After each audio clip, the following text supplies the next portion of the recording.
സാധുക നമ്മുടെ നാട്ടിൽ ഭരണമൊക്കെ മാറില്ല ഇപ്പോൾ നിങ്ങൾക്ക് എന്ത് വികസനം വരണമെന്നാണ് നിങ്ങളൊരു ആഗ്രഹം? ഷംനാസേ, നമ്മുടെ നാട്ടിൽ ഒരുപാട് വികസന വിപ്ലവങ്ങളും അതും ഇതൊക്കെ വരുന്നതായിട്ട് നമ്മളിപ്പം വാർത്തകളിലൂടെ കണ്ടുകൊണ്ടിരിക്കുന്നുണ്ട്. പക്ഷേ എനിക്ക് ഒരു വികസനം കൊണ്ടുവരണമെന്ന് അതിയായ ആഗ്രഹമുണ്ട്. കൊണ്ടുവരണമെന്നുള്ള അല്ല, അത് നാട്ടിൽ പ്രാബല്യത്തിൽ വരണമെന്നുള്ള ഭയങ്കര ആഗ്രഹമുണ്ട്. എന്നാ സംഭവം വെച്ചാൽ, അതിൻ്റെ ഇടയിൽ ഒരു ദിവസം വി.ഡി. സതീശൻ മുഖ്യമന്ത്രി വാർത്താ സമ്മേളനത്തിൻ്റെ ഇടയിൽ പറയുന്നത് കേട്ടു, ഡിജിറ്റൽ ഗവർണൻസാണ് നമ്മൾ വരണമെന്ന് ആഗ്രഹിക്കുന്നത്. വിശദമായിട്ട് എനിക്ക് പറഞ്ഞുതരാം. നിലവിൽ നമ്മളെല്ലാവരും ഇപ്പോൾ ഏകദേശം ആളുകൾ മൊബൈൽ ഉപയോഗിക്കുന്ന ആളുകളായി മാറി. പ്രായമുള്ള ആളുകൾ വരെ വാട്സപ്പും ഫേസ്ബുക്കും ഒക്കെ ഉപയോഗിക്കുന്ന ഒരു കാലഘട്ടത്തിലൂടെ നമ്മൾ കടന്നു പോകുന്നത്. അപ്പോൾ നമ്മളെ കാര്യങ്ങളും മൊബൈൽ വഴിയും കമ്പ്യൂട്ടർ വഴിയും ഒക്കെ നടത്താൻ സാധിക്കുന്ന ഒരു സംവിധാനം ഇപ്പം നിലവിൽ തുടർച്ചയായ കഴിഞ്ഞ ഗവൺമെൻറ്റൊക്കെ സ്മാർട്ട് എന്നൊക്കെ പറഞ്ഞിട്ട് ഓൾറെഡി സ്റ്റാർട്ട് ചെയ്തിട്ടുണ്ട്. തദ്ദേശ വകുപ്പിൻ്റെ ജനന സർട്ടിഫിക്കറ്റ്, മരണ സർട്ടിഫിക്കറ്റുകൾ, അതുപോലുള്ള കാര്യങ്ങൾ, ബിൽഡിങ് ടാക്സ് അടക്കുന്ന കാര്യങ്ങളൊക്കെ, തദ്ദേശ വകുപ്പുമായിട്ട് ബന്ധപ്പെട്ട കാര്യങ്ങളൊക്കെ സ്മാർട്ട് എന്നുള്ള ഒരു ആപ്ലിക്കേഷൻ, മൊബൈൽ ആപ്പ് വഴി ചെയ്യാൻ പറ്റുന്ന ഒരു സംവിധാനം നിലവിലുണ്ട്. എൻ്റെ അഭിപ്രായം എന്ന് പറയുന്നത്, നമ്മളിപ്പോൾ ഡ്രൈവിംഗ് ലൈസൻസ് നമ്മൾ റിന്യൂ ചെയ്യുന്നു.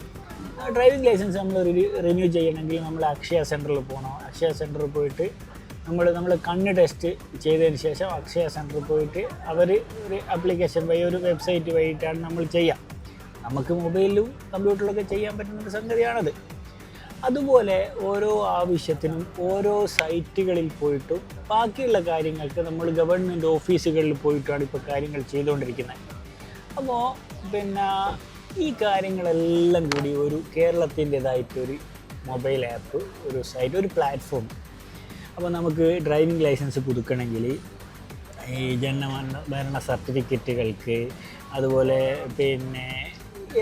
ഇപ്പോൾ ഒരു ട്രേഡ് ലൈസൻസ് പുതുക്കാൻ, ട്രേഡ് ലൈസൻസ് എടുക്കാൻ, അതൊക്കെ അതുപോലെ വ്യത്യസ്ത ഡിപ്പാർട്ട്മെൻറ്റുകൾക്ക് എല്ലാ ഫൈന്, ചലാൻ അടക്കാം. ഇപ്പോൾ നമുക്ക് കാറിനൊരു ഫൈന് വന്നു കഴിഞ്ഞാൽ ചലാൻ്റെ വേറെ ഒരു സൈറ്റിൽ പോയിട്ട് ചെയ്യണം. അപ്പം വ്യത്യസ്ത പോലീസിൻ്റെ നമ്മുടെ ഡ്രൈവിംഗ് ലൈസൻസ്,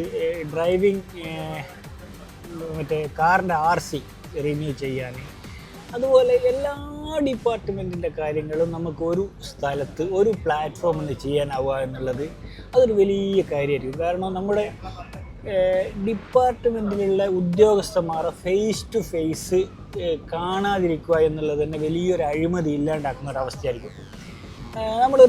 ഒരു ഫയൽ ഒരു ഉദ്യോഗസ്ഥനിലൂടെ പോകുമ്പോൾ അവർക്ക് കുറേ സമയം പിടിച്ചു വെക്കാൻ പറ്റും. അത്തരത്തിലുള്ള ഈ ഫയൽ അപ്രൂവ് ചെയ്യുന്ന കാര്യങ്ങളൊക്കെ സിസ്റ്റം വഴി ഒരു ദിവസം, ഒരു 2 ദിവസം കൊണ്ട് അപ്രൂവ് ചെയ്യുന്ന ഒരവസ്ഥ ഉണ്ടായിക്കഴിഞ്ഞാൽ ഇതൊക്കെ മാറ്റം തരും. വലിയൊരു അഴിമതി ഇല്ലാതാവുന്നതാണ്. മാത്രമല്ല ഭയങ്കര എളുപ്പമാവും കാര്യങ്ങൾ. നമുക്ക് ഗവൺമെൻറ് തലത്തിൽ കുറേ ദിവസം ഓരോ ഗവൺമെൻറ് ഓഫീസുകൾ കയറി ഇറങ്ങുന്നതിന് പകരം നമുക്ക് ഓഫീസിലിരുന്നിട്ടോ വീട്ടിലിരുന്നിട്ടൊക്കെ ഇത്തരം കാര്യങ്ങൾ ചെയ്യാനാവുക എന്ന് പറയുന്നത് കേരളത്തിനായിട്ട് ഒരു ആപ്പ്. അതിന് കുറേ പരിമിതികളുണ്ട്, കുറേ സൈബർ സെക്യൂരിറ്റിൻ്റെ ഇഷ്യൂസൊക്കെ ഉണ്ടാവും. ഇതൊക്കെ തരണം ചെയ്യാൻ നിലവിൽ നമ്മൾ ഒരുപാട് IT എക്സ്പേർട്സ് നമ്മുടെ നാട്ടിൽ തന്നെ. കാരണം ഇപ്പോൾ എനിക്കതിന് ഉദാഹരണമായിട്ട് അബുദാബി ഗവൺമെൻറ്റിൻ്റെ ഒരു താം എന്ന് പറയുന്ന ഒരു ആപ്പാണ് എനിക്ക് കാണിച്ചു തരാനുള്ളത്. എന്താ വെച്ചാൽ ഭയങ്കര സംവിധാനമാണ് ഈ താം.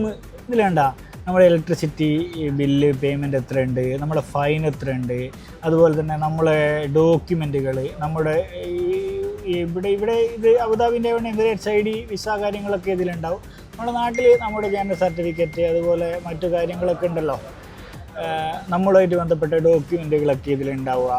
അങ്ങനെ ഓരോ കാര്യം നമുക്ക് ടെനൻസി കോൺട്രാക്റ്റുകൾ ഉണ്ടാവും, നമ്മുടെ ഷോപ്പിൻ്റെ ലൈസൻസ്, ബിസിനസ്സായിട്ട് ബന്ധപ്പെട്ട് നമുക്ക് എത്ര വണ്ടി ഉണ്ട് എന്നുള്ള ആ വണ്ടിയുടെ ഡീറ്റെയിൽസുകൾ എല്ലാം ഒരു പ്ലാറ്റ്ഫോമിൽ ഉണ്ടാവുക എന്ന് പറയുന്നത് വലിയൊരു സംഭവമാണ് എൻ്റെ ഒരു അഭിപ്രായം. ശരിക്കും ഈ റവന്യൂ ഡിപ്പാർട്ട്മെൻറ്റൊക്കെ ഡിജിറ്റൽ സർവേ ഒക്കെ നടക്കുന്നുണ്ടെന്നൊക്കെ ഞാൻ കേട്ടിട്ടുണ്ട്.